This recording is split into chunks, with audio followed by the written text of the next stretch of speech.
Hello दोस्तों, स्वागत है आपका विकास स्टोरी यूट्यूब चैनल पे। तो हम कार्य को आगे बढ़ाते हुए आज आपकी अगली क्लास में लेके चलेंगे कुछ प्रश्न, जिसमें से प्रीवियस ईयर पूछे हुए प्रश्न होंगे। तो आज कौन सी क्या तारीख हो गई? आज आपकी 9 तारीख हो गई, यानी अभी 5-6 दिन और है, मैक्सिमम 4 से 5 दिन है। तो आज भी आपके पास कुछ वही सवाल होंगे मेंसुरेशन के और अलजेब्रा के। अच्छा, तो आज के आज संडे है ना, तो संडे है तो आज 8 तारीख है और कल आपका मंडे है 9 तारीख। ठीक, तो उसकी भांति आज भी हम थोड़े हैवी पोर्शन को, जिसमें आपका मेंसुरेशन आता है, अलजेब्रा आता है और ज्योमेट्री आती है, तो इस पर बेस कुछ सवाल करते रहेंगे।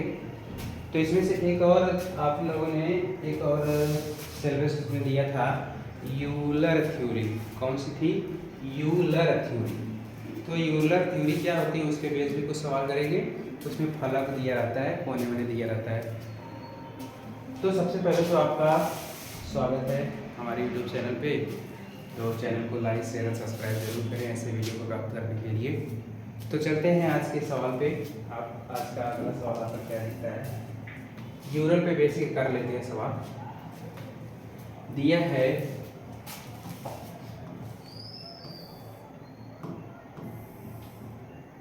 हाँ, तो दिया क्या है, एक बहुफलकीय के फलकों f किनारों की तथा शीर्ष v की संख्याएं क्रमशः 7, 15x हैं। क्या है? 7, 15x हैं। तब 2f + 3e - 4x का मान ज्ञात कीजिए। देखो भाई, यहाँ पे यूलर एक फार्मूला होता है,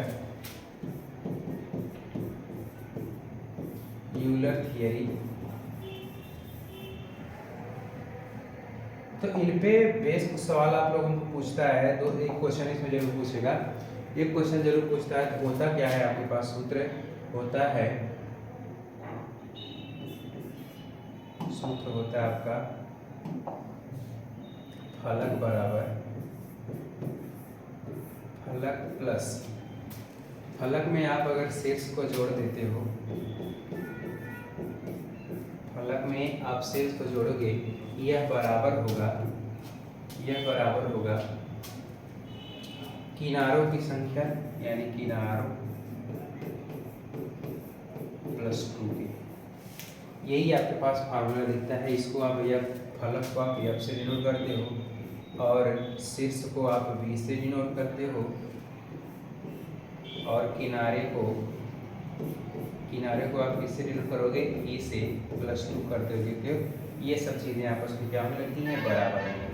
तो यहाँ से मैक्सिमम आपको एक क्वेश्चन जरूर पूछता है कि आपको फलक दे देगा, शीर्ष देगा, किनारा पूछ देगा, या इस तरह से क्वेश्चन दे देगा 7, 15x, तो क्या करना, वहाँ से x का मान याद करोगे। तो इस दिए गए समीकरण में आप अगर रखोगे तो वहाँ से क्या होगा, इसका मान पता चलेगा। तो चलिए इसको लगाते हैं, कैसे लगेगा, बस सीधे सूत्र पे रखना आपको।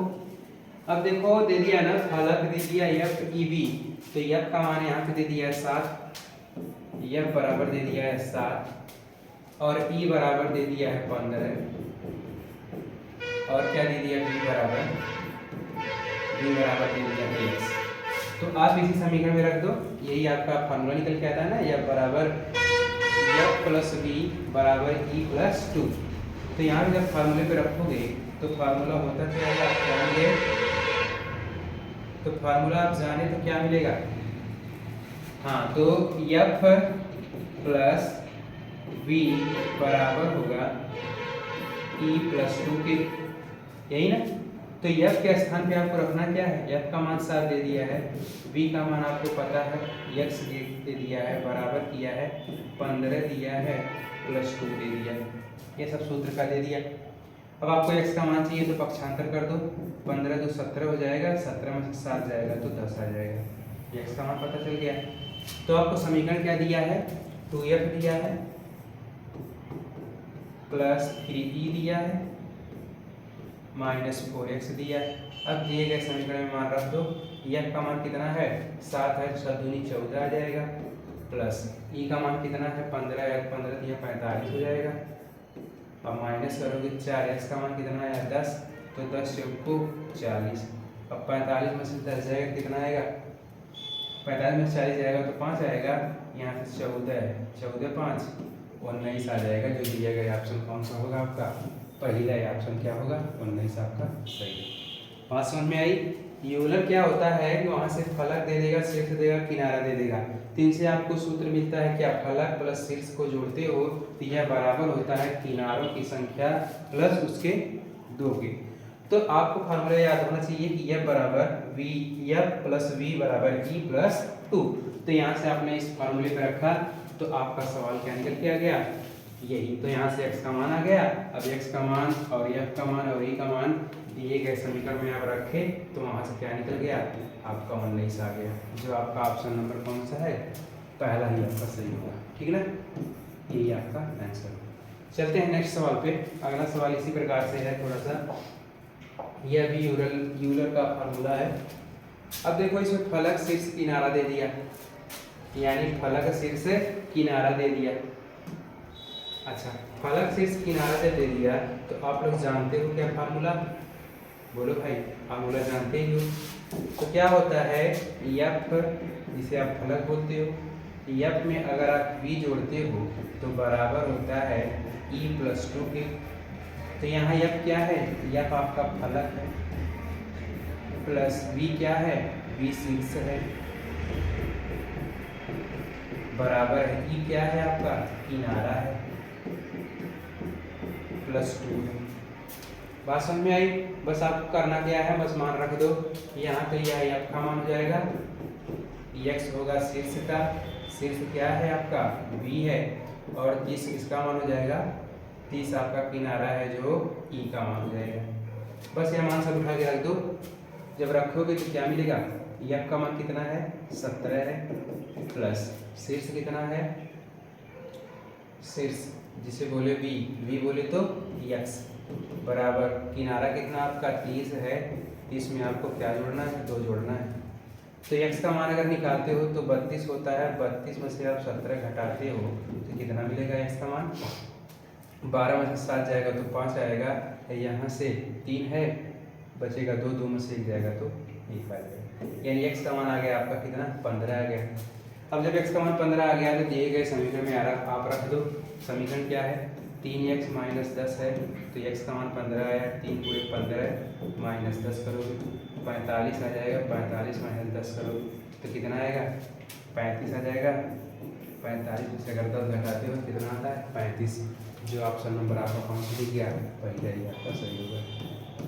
ठीक, बात समझ में। यहाँ से एक क्वेश्चन निर्धारित होता है कि f प्लस बी बराबर e प्लस 2 होता है। यहाँ से सीटेट में हर, यह आपका कौन सा सेट है, यानी 10 जनवरी 2023 का है। वहाँ से एक क्वेश्चन पूछा था, वह जो पिछले वाला सवाल था, पिछला आपका कौन सा था, 24 यानी 2024 का था, जो जनवरी में पेपर हुआ था। तो वहाँ से एक नंबर फिक्स हो जाता है, आपको बस सीधे फार्मूला याद करना होगा, f प्लस बी बराबर e प्लस 2। तो आप इस फार्मूले पे रखोगे तो यहाँ से x का मान निकला। जब x का मान निकला तो आपको समीकरण दे दिया था 3x प्लस माइनस का 10। तो आप समीकरण में रखोगे, x का मान आपका उत्तर आ जाएगा। बात समझ में आई। तो चलते हैं अगले सवाल पे। अगला सवाल आपका क्या है, हाँ ये देखो अलजेब्रा आ गया। अलजेब्रा को सॉल्व करना है आपको। अच्छा, द्विघात समीकरण को सॉल्व करने का जानते हो क्या, द्विघात समीकरण सॉल्व करते हो ना, वो जानते हो कैसे सॉल्व होता है। अच्छा, अब आपके पास आते हैं 3 समीकरण। एक समीकरण यह मिला, एक समीकरण यह, एक समीकरण यह और एक समीकरण यह। कह रहा है कि इनके समीकरण से, यानी द्विघाती समीकरण में मैक्सिमम घात कितनी है, 2 है। जब मैक्सिमम घात 2 है तो यहाँ से समीकरण बनता है आपका, यानी द्विघात समीकरण हो जाएगा। जब द्विघात समीकरण होता है तो उसको सॉल्व कैसे करते हो, द्विघात समीकरण को सॉल्व करने का आप क्लास 9 से ही सीखते आ रहे हो कि क्या करते हैं, पहले पद को और लास्ट वाले पद का गुणा करते हैं। अब गुणा करने के बाद जो भी मान आता है उसका गुणनखंड करते हैं। गुणनखंड करने के बाद अब बीच में संख्या आपकी क्या है, उसमें घटाने के बाद वो आनी चाहिए कि जोड़ने के बाद आनी चाहिए। तो आते हैं पहले सवाल समीकरण पे। तो समीकरण आपका क्या कर रहा है, x स्क्वायर है प्लस 4x है माइनस का 60। तो अगर इसको सॉल्व करोगे तो क्या होता है, यहाँ पे इसका गुणांक 1 है, 1 का 60 को गुणा करोगे तो 60 होगा। अब 60 का ऐसा गुणनखंड लेना है, ऐसा गुणज लेना है, ऐसा गुणनखंड करना है कि उनसे ऐसी संख्या प्राप्त करनी। देखो भाई चिन्ह यही बताएगा कि संख्या आपको जोड़नी है कि घटानी। अब वहाँ से गुणनखंड करने के बाद दो संख्याओं को इस प्रकार जोड़ा लोगे कि गुणा करने के बाद 60 आ जाए और घटाने के बाद कितना आ जाए 4 आ जाए। तो आपके पास कौन सी संख्या देगी, डायरेक्ट आप जान सकते हो 10 छक्का 60।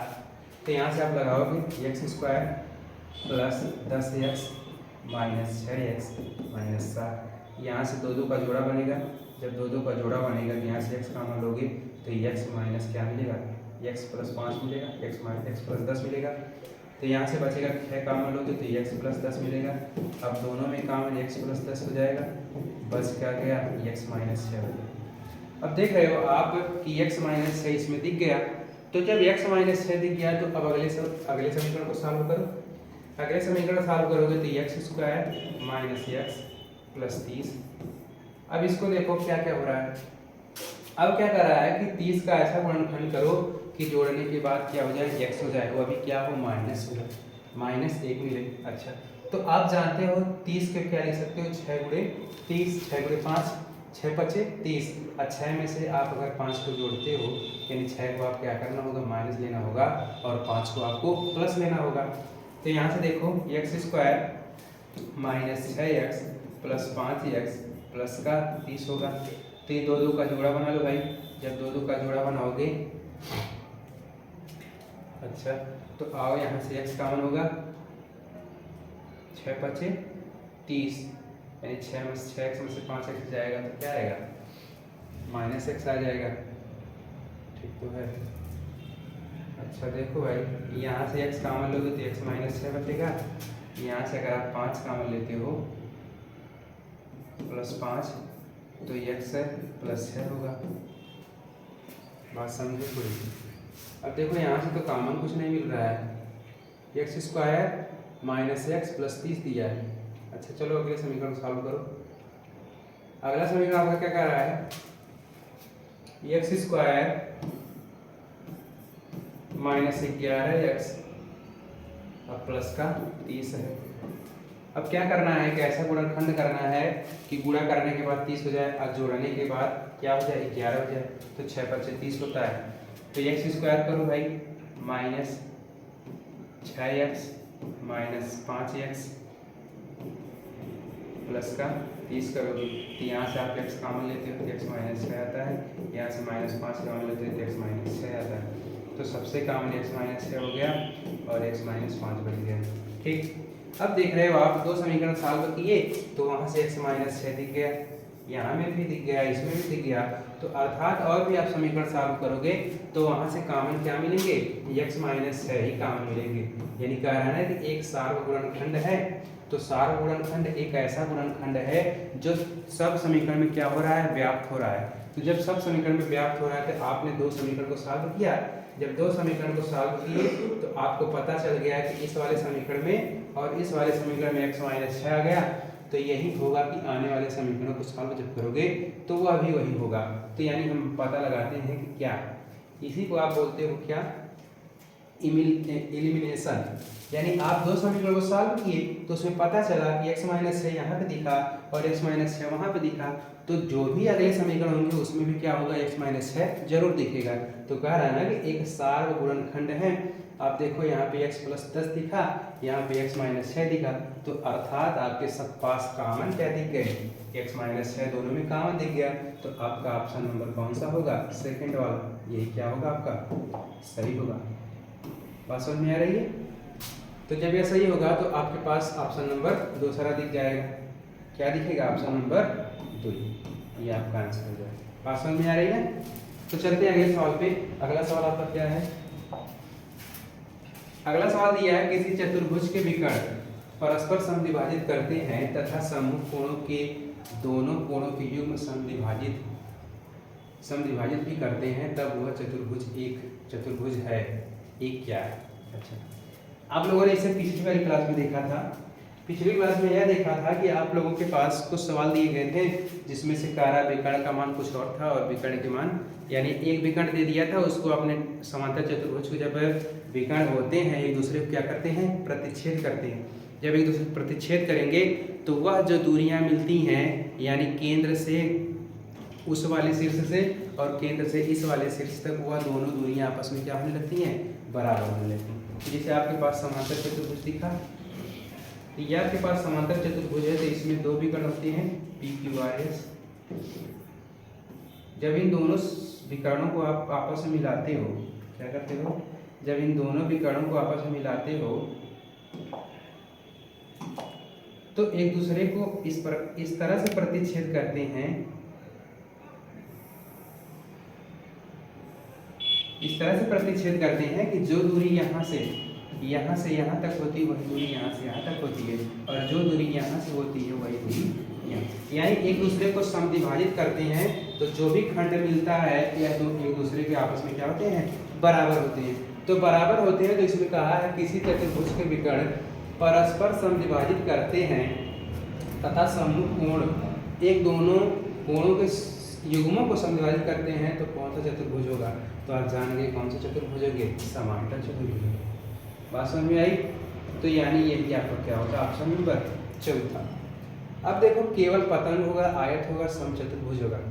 अच्छा, आयत आपके बनते कैसे हैं, आयत जिसके आमने सामने की भुजा बराबर होती है। अब आयत में अगर वह नियम लगाओगे तो आयत में होता क्या है, आयत में एक दूसरे को क्या करते हैं, समकोण पर काटते हैं, एक दूसरे को विकर्ण क्या करते हैं, समकोण पर काटते हैं। तो यह तो होगा नहीं। अब पतंग आपकी कैसी बनती है,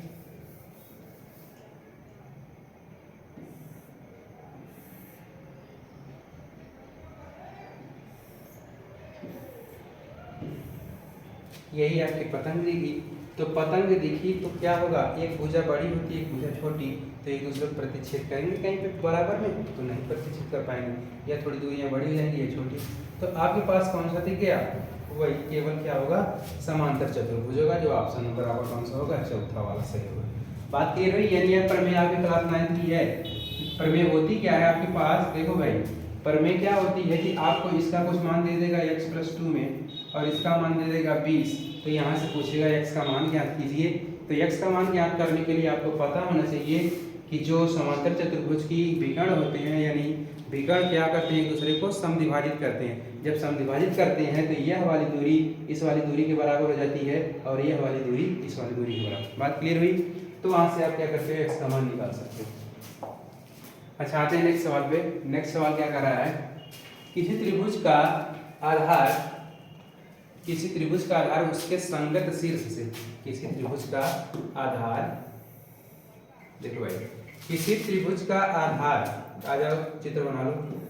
किसी त्रिभुज का आधार बोले तो नीचे वाला पार्ट, आधार संगत शीर्ष लंब का 3 गुना है, संगत शीर्ष लंब से 3 गुना।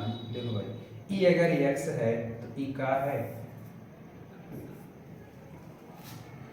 तो थोड़ा सा ध्यान देना, किसी त्रिभुज का आधार उसके संगत शीर्ष लंब का 3 गुना है, यानी आधार इसका क्या है, 3 गुना है। ई अगर x है तो ई का होना चाहिए, इसका 3 गुना होना चाहिए।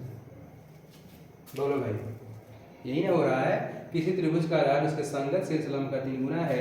यदि त्रिभुज का क्षेत्रफल 600 सेंटीमीटर स्क्वायर है तो उसके आधार की लंबाई ज्ञात कीजिए। बात समझो। तो आधार की लंबाई लगाओ थोड़ा सा। आप जानते हो कि कोई त्रिभुज दे दिया, उसमें आधार दे दिया और ऊंचाई दे दिया, तो होता है 1/2 आधार गुणे ऊंचाई होता है। तो लगाओ, देखो भाई, 1/2 आधार बोले तो x है, ऊंचाई बोले तो 3x है। अब क्षेत्रफल आपको कितना दे दिया है, 600 दे दिया। जब 600 दे दिया तो यहाँ से क्या मिलेगा, 1/2 तो बाहर रहेगा, यानी 3x² हो जाएगा, बराबर करोगे 6 हो जाए 600 हो जाएगा। 3x² बराबर करोगे तो 600 गुणे 2 हो जाएगा। जब x² का मान ज्ञात करोगे तो बटे क्या हो जाएगा, 3 हो जाएगा। 3 दूना 6 यानी 200 हो जाएगा। 200 और 2 मिलके 400 हो जाएंगे,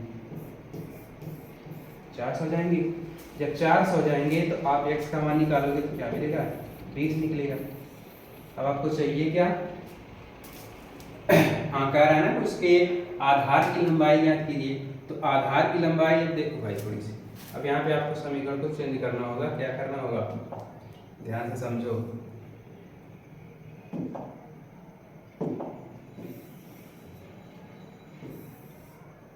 अब सवाल को एक बार फिर से पढ़ो। किसी त्रिभुज का आधार उसके संगत शीर्ष लंब का 3 गुना है। किसी शीर्ष का आधार उसके लंबवत क्या है, इसका यह 3 गुना होगा लंब का। क्या होगा, यह 3 गुना होगा लंब का। जब 3 गुना होगा तो आपको पता होगा x का मान आ गया 20। तो यहाँ से जब आप आधार का मान चाहिए तो आधार का मान ज्ञात करने के लिए क्या करोगे, 3 गुणे 20 कर दोगे तो 20 क्या मिलेगा, 60 मिलेगा। अब देखो आपके पास यहाँ पे तो दे दिया ना, लंब दे दिया, आधार दे दिया, तो लंब आधार से आपको क्या मिलता है, 1/2 आधार गुणे ऊंचाई हो जाता है। लेकिन अगर यही असमान त्रिभुज हो, यानी जिसे आपको भिन्न भिन्न लंबाइयों के त्रिभुज दे दिया, तो जैसे आपके पास यह त्रिभुज बना, इसका मान लेते हैं 4 है, इसका 5 है, इसका 6 है। जब यह भिन्न भिन्न लंबाई वाले त्रिभुज भुजा की एक त्रिभुज बनता है, तो वहाँ से आप लोगों ने क्लास 9th का एक चैप्टर था, कौन सा, हीरोन्स फार्मूला। जब हीरोन्स फार्मूला आप लोग देखते हो तो वहाँ से क्या मिलता है, एक 4 होता है, एक 5 है, एक 6 है। तो यहाँ से सबसे पहले क्या निकालते हो आप, अर्ध परिमाप निकालते हो, जिसे आप यस बोलते हो। अर्ध परिमाप यानी परिमाप का आधा होता है। परिमाप यहाँ पे हाथ चलते हो, ये सबको जोड़ते हो तो आपका परिमाप निकलता है। अब जब परिमाप निकलता है तो परिमाप बटे 2 कर देते हो, तो वही आता है अर्ध परिमाप। यानी 6 5 11 11 4 15/2 आएगा। तो यहाँ से जो भी मान आएंगे वह दशमलव में आएंगे। जब दशमलव में आते हैं तो वहाँ से एक फार्मूला बनता है क्या, अंडर रूट में s minus a, s minus B और यस माइनस सी। अगर आपके पास भिन्न भिन्न माप वाली भुजा का एक त्रिभुज बन रहा है तो वहाँ से फार्मूला कौन सा प्रयोग करोगे आप, ई वाला, जिसे आप बोलते हो हीरोन्स फार्मूला। कौन फार्मूला, हीरोन्स फार्मूला। तो अगर आपके पास ऊंचाई दे दिया, आधार दे दिया, तो आप फार्मूला जानते ही हो, 1/2 आधार गुणे ऊंचाई होता है। लेकिन जब अगर आपको भिन्न भिन्न लंबाइयों वाला भुजा देकर एक त्रिभुज बनाएगा तो वहाँ से आप बता सकते हो हीरोन्स फार्मूला, जो होता है अंडर रूट में s minus a, s minus b, s minus c. तो यस क्या है उसमें, यस क्या है उसमें, अर्ध परिमाप है। क्या है, अर्ध परिमाप है। जब अर्ध परिमाप है तो वहाँ से मान रख के क्या कर सकते हो, उस त्रिभुज का एरिया निकाल सकते हो। बात समझ में आई ना, तो बात क्लियर हुई। हाँ, तो चलते हैं नेक्स्ट सवाल पे। आपका नेक्स्ट सवाल क्या कहता है, अच्छा नेक्स्ट सवाल है किसी ठोस बेलन की। अब देखो आपकी आ गई कौन से, सूत्र पर आधारित सवाल मिलेंगे यहाँ पे। मेंसुरेशन है ना, तो मेंसुरेशन को सॉल्व करने से पहले आपको उनके सूत्र फार्मूले याद होने चाहिए। जब फार्मूले याद होंगे तो आपको आसान होता है सवाल लगाने के लिए। तो आपके पास मिलता है क्या, बेलन आ गया। अच्छा, बेलन का फार्मूला होता क्या है आपके पास, इसको यहाँ पे यूज होना। क्या पूछ रहा है, किसी ठोस बेलन की त्रिज्या और ऊंचाई का योग, यानी त्रिज्या आपकी r होती है और ऊंचाई आपकी h होती है, इसका योग दे दिया आपको कितना, 37 दे दिया। बात समझे। आगे क्या कर रहा है, इसका कुल पृष्ठीय क्षेत्रफल 1680 है, यानी जिसे आप टीएस से बोलते हो, यानी टोटल सरफेस एरिया, जो दे दिया आपको कितना, 1628 सेंटीमीटर स्क्वायर। बात समझ में। अच्छा, अब आपको ज्ञात क्या करना है, बेलन का आयतन ज्ञात करना है। अब बेलन का आयतन होता क्या है, आयतन क्या होता है आपको सूत्र याद होना चाहिए, पाई आर स्क्वायर एच होता है। जब पाई आर स्क्वायर एच होता है तो वहां से आपको आर का भी मान चाहिए और एच का भी मान चाहिए। तो जब आर और एच का मान निकल जाएगा तो वहां से आप क्या कर सकते हो, उस फार्मूले को यूज करके आप लगा सकते हो। तो सबसे पहले आपको आना होगा किसमें, टीएसए में, यानी टोटल सरफेस एरिया में। अब टोटल सरफेस एरिया बराबर होता क्या है, लिखो भाई, यानी फार्मूला लिख लो, टीएसए बराबर निकलता क्या है, होता है 2 पाई आर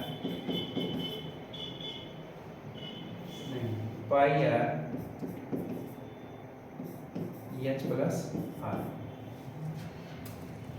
2 पाई आर, हाँ 2 pi r h plus r, ये होता है टीएसए। समझो भाई। तो यहाँ से आपको क्या करना, क्या होगा, बस यहाँ पे मान रख दो। जब मान रखोगे तो क्या होगा, 1628 है बराबर है यानी एच प्लस आर का मान कितना आ गया, 37 आ गया। तो इसके स्थान पे आप 37 रख सकते हो। जब 37 रखोगे तो क्या होगा, यहाँ से 2 पाई आर होगा, इसके स्थान पे 37 हो जाएगा। अब उसको उधर भेजोगे तो 16 28 बटे मिलेगा 37। अब बराबर करते हो, आर का मान आपको चाहिए तो आर को यही रहने दो। अब 2 गुणे 22/7 होता है। आर को यहीं पे रहना है तो इसको भेज दो उधर। आ जाओ यहाँ पे। जब यहाँ पे आओगे तो आपके पास होता क्या है, हाँ तो आपको 16 28 बटे करना है 37। अब देखो, अब 2 क्या है इधर गुणा में, इधर हो जाएगा भाग। अब 7 इधर भाग है तो इधर हो जाएगा गुणा। अब भाग में इधर हो जाएगा 22। समझो बात को। अब 2 से काटोगे तो 2 से 2 कट जाएगा। अब 11 से कटेगा क्या, 11 कम 11 5 बचेगा, 52 होगा। 11 चौक 44, 44 के बाद क्या बचेगा, 6 2 8 बचेगा, कट जाएगा। 11 दूनी 22 होगा, 11 कम 11 होगा, 11 चौक 44 होगा, 11 बटे 88 होगा। अब 2 से और काट दो, 2 2 7 14 होगा, फिर 2 चौक को 8 होगा। 37 गुना क्या होता है, 74 होता है। बोलो भाई, यानी 7 दूनी 14, 2 7 14, 2 3 6 1 7, यानी आर का मान यहाँ से निकल गया आपका। आर बराबर, यह आर बराबर था तो आर बराबर कितना निकला, 2 सेंटीमीटर। अब आपको चाहिए क्या, बेलन का आयतन चाहिए। तो बेलन का आयतन होता है पाई आर स्क्वायर एच होता है। आप भी सूत्र लिखे हो ना, पाई आर स्क्वायर एच। तो बेलन का आयतन होता है पाई आर स्क्वायर एच। अब देखो भाई, एच आर का मान आ गया 37 सेंटीमीटर और एच का मान अगर चाहिए तो आप अगर इस वाले समीकरण में रख दोगे, इस वाले समीकरण में आर प्लस एच बराबर 37 है तो एच बराबर कितना मिलेगा, 2 है तो 2 घट जाएगा तो आ जाएगा 35। बात समझो। तो यहाँ से आपको एच का मान आ गया, वहाँ से आर का मान आ गया तो रख दो। 22/7 होता है। आर का मान आपको कितना है, 2 गुणे 2 है। एच का मान आपको 35 है तो कट जाएगा, 7 बचे 35। अब इनका गुणा कर लो, 5 को 20, 20 गुणे 2 कर 22 करोगे तो 22 दूनी 44, यानी 5 को 20 होगा, 22 होगा गुणे 20, तो यानी क्या मिलेगा, 22 दूनी 44,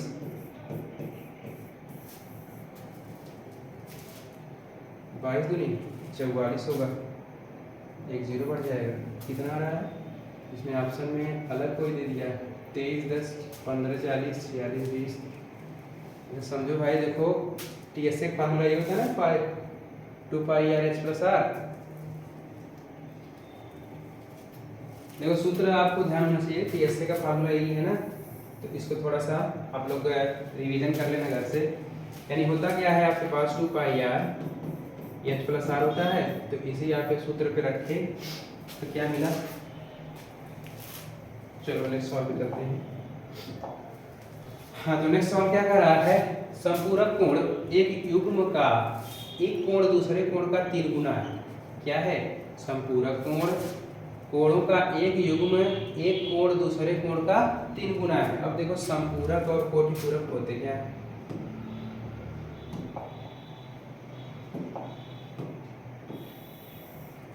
आ जाओ। संपूरक और कोटिपूरक होते क्या है, लिखो। संपूरक कोणों के एक युग्म एक कोण दूसरे कोण का 3 गुना है। तो एक मान लो x है और दूसरा क्या है, 3x है। इसमें छोटा कोण x है तो 5x माइनस 25 डिग्री का मान याद कीजिए, रखो। देखो होता है 180 के बराबर संपूरक, तो आपने 4x लिए तो 4x बराबर 180 हो गया, तो x बराबर क्या होगा, 180/4। तो 4 काटोगे कितना होगा, 4 चौक को 16, 4 5 20, यही होगा। अब यहाँ से आप लोग रख लेना इसमें 5 गुणे 45 माइनस 25 डिग्री। अब 5 5 5 25 होता है, 5 चौक को 20, 5 5 25, 5 चौक को 20 2 22। हाँ अब अगर 25 आप घटा देते हो तो क्या मिलेगा, 200 मिल जाएगा। और समझो, यानी आपके पास अगर संपूरक, एक देखो संपूरक होता है एक कोटिपूरक होता है। संपूरक क्या होता है, आपके पास क्या देगा कि 2 संपूरक कोणों का योग ज्ञात कीजिए, तो आपके पास x y में दे देगा। तो तो देखो संपूरक होता क्या है कि दो कोणों का योग अगर 180 के बराबर हो जाता है तो वह कोण आपस में क्या होते हैं, संपूरक कोण होते हैं, ठीक ना। यानी जो कोण 180 के बराबर होते हैं उनको आप बोलते हो संपूरक कोण। अगर वहीं पे बात आती है कोटिपूरक की, जब कोटिपूरक की बात आती है तो वहाँ से क्या मिलता है, कोटिपूरक वह कोण होता है जिन दो कोणों का योग 90 डिग्री होता है। क्या होता है, 90 डिग्री होता है। तो यानी यहाँ से आप क्या करोगे, एक कोण आपका x है दूसरा y है, अगर 90 डिग्री आ गया तो ये हो गया कोटिपूरक। अगर यहीं पे एक कोण आपका x है और दूसरा कोण y है, इनको आप जोड़ते हो तो 180 के बराबर होता है, इसको आप बोलते हो संपूरक। बात समझ में आई। तो यानी ऐसे कोण जो आपके 90 डिग्री होते हैं और उससे कोटपूरक करते हैं, जो आपका 180 होता है उसको आप संपूरक बोलते हो, ठीक। तो अगले सवाल पे चलते हैं। अगला सवाल क्या है, अच्छा अगला सवाल है आपका, अगला सवाल का है में से किस स्थिति में त्रिभुज ABC की रचना संभव नहीं है। अब देखो आप लोगों को फिर आ जाओ क्लास 9 में। क्लास 9 में त्रिभुज की असंख्या पढ़े होंगे आप लोग।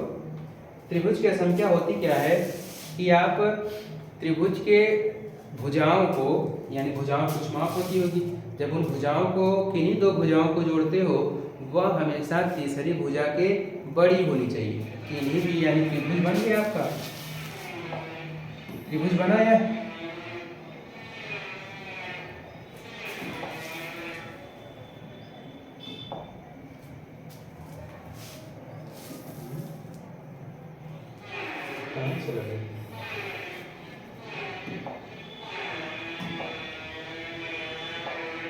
हाँ यही है ना। तो क्या है कि कह रहा है ना कि त्रिभुज के, अब देखो त्रिभुज में होता क्या है, त्रिभुज की 3 असंख्या होती है, इसमें आपको एक असंख्या पढ़नी है कौन सी, कि किन्हीं भी 2 त्रिभुजों के भुजाओं को जोड़ते हो, जैसे 5 होगा या 6 होगा या 7 हो गया। आप किन्हीं भी 2 भुजाओं को आपस में जोड़ते हो तो वह हमेशा बड़ी आनी चाहिए तीसरी भुजा से। आप अगर 6 में 5 जोड़ते हो तो 6 5 11 होता है, जो 7 से क्या है, बड़ी है, तो यह त्रिभुज की भुजा हो सकती है। अगर 7 में आप 5 जोड़ते हो तो 7 5 12 होता है, जो 6 से क्या है, बड़ी है, तो यह भी क्या हो सकता है, एक आपकी भुजा हो सकती है। अगर 6 में आप 13 जोड़ते हो, 7 जोड़ते हो 13 होता है, जो 5 से क्या है, बड़ी है, तो यह जो 5 6 7 है यह त्रिभुज की भुजा हो सकती है। तो अब इस 4 ऑप्शन में दिया है कि कौन सी नहीं हो सकती है, तो नहीं हो सकती है तो किसी नियम को लागू कर लो। जैसे आप अगर 5 में 8 जोड़ोगे तो 13 होगा, जो 6 से क्या है, छोटी बड़ी है। अगर 8 में 6 जोड़ते हो 14 होगा, जो 5 से छोटी है, 5 से बड़ी है। अगर वही 5 में आप 6 जोड़ोगे तो 6 5 11 होगा, जो क्या है, 8 से बड़ी। 3 नियम लागू हो गया। अगली कंडीशन आती है, देखो अब यहाँ पे समझो बात को, बात को यहाँ पे समझना क्या है। अब देखो अगर 4 में आप 6 जोड़ते हो तो 10 आता है, और जो तीसरी भुजा आपकी क्या है, वह 10 सेंटीमीटर है। तो आपको क्या कहता है, असंख्या। असंख्या यह कहती है कि त्रिभुज के 2 भुजाओं को आप जोड़ते हो तो वह हमेशा बड़ी हो जानी चाहिए तीसरी भुजा से। तो यहाँ पे क्या हो रही है, उसके बराबर हो जा रही है। तो यही ऑप्शन कौन सा होगा, नहीं होगा। तो पता चल गया ना कौन सा नहीं है। तो आगे भी देख लेते हैं। यानी आप अगर 9 में 5 जोड़ते हो 14 होता है, जो क्या है, 9 से छोटा है, बड़ा है। अगर 9 में आप 9 जोड़ते हो तो 18 होता है, जो बड़ा है 5 से। अगर 5 में आप 9 जोड़ते हो तो 9 5 14 होता है, जो क्या है, 9 से छोटा बड़ा है। अगली बात आती है, अगर आप 5 में 5 जोड़ते हो तो 10 आता है, जो क्या है, 5 से बड़ा है। 5 में 5 जोड़ते हो तो 10 आता है, तो यह भी 5 से क्या है, बड़ा है। अगर 5 में 5 जोड़ते हो 10 आता है, तो 5 से क्या है, छोटा है। तो यानी यह तीनों क्या हो सकते हैं, भुजा, उस त्रिभुज की भुजा हो सकते हैं। लेकिन ये जो दूसरी वाली बात है, कौन सी वाली बात है, दूसरी वाली बात है, यह नहीं हो सकती। कौन सी नहीं हो सकती, दूसरी वाली। यानी एक 4 लंबाई है, एक 6 लंबाई है, एक 10 है, तो यह क्या हो सकता है, भुजा, यानी त्रिभुज की भुजा नहीं हो सकती। जो यही आपका कर गया है, ऑप्शन नंबर 2 सही, ठीक ना। तो हाँ, तो आज के लिए इतना ही, मिलते हैं नेक्स्ट वीडियो में। तब तक के लिए धन्यवाद। और इस वीडियो को प्राप्त करने के लिए आपको हमारे YouTube चैनल विकास ट्यूटोरियल को सब्सक्राइब करना होगा। धन्यवाद।